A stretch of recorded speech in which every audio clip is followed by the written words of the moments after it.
ramainya pemberitaan berbagai media massa tentang pro kontra Sonhor yang melibatkan banyak tokoh, baik para budayawan, sosiolog, ekonom, aparatur pemerintah, bahkan para ulama, baik yang betul-betul ulama atau orang-orang yang selama ini dipersepsikan oleh publik sebagai ulama.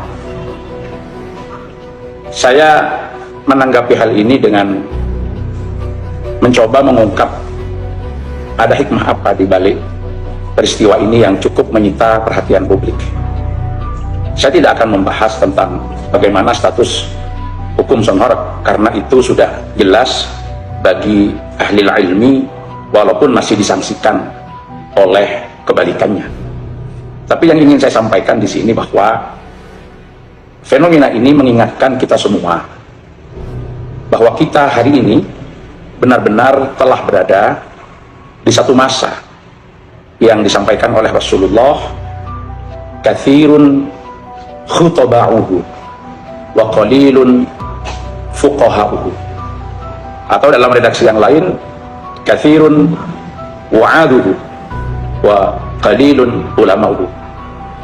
Banyak penceramahnya tapi sedikit ahli ilmunya, banyak para khatibnya tapi tidak banyak para ulamanya. Kenapa demikian? Fenomena pro kontra ini adalah cara Allah menunjukkan kepada publik siapa yang betul-betul ahli ilmu dan siapa yang hanya dipersepsikan sebagai ulama tapi sejatinya bukan ulama, sehingga masyarakat bisa menilai bagaimana kapasitas dan kedalaman ilmu seseorang di dalam mengomentari terhadap fenomena dan peristiwa-peristiwa yang terjadi yang belum mendapatkan ketentuan hukum yang jelas, sehingga harus memberikan penegasan-penegasan ketentuan hukum terhadap masyarakat. Lembaga Basul Masail yang diselenggarakan di salah satu pesantren di Pasuruan yang melibatkan para ahli ilmu yang sudah terbiasa di dalam pembahasan persoalan-persoalan fikih, termasuk juga Komisi Fatwa Majelis Ulama Indonesia Provinsi Jawa Timur, sudah menyampaikan pendapatnya, walaupun banyak ditentang oleh beberapa kalangan. Maka di sini sebetulnya kita bisa menilai siapa yang betul-betul ahli ilmu dan kebalikannya.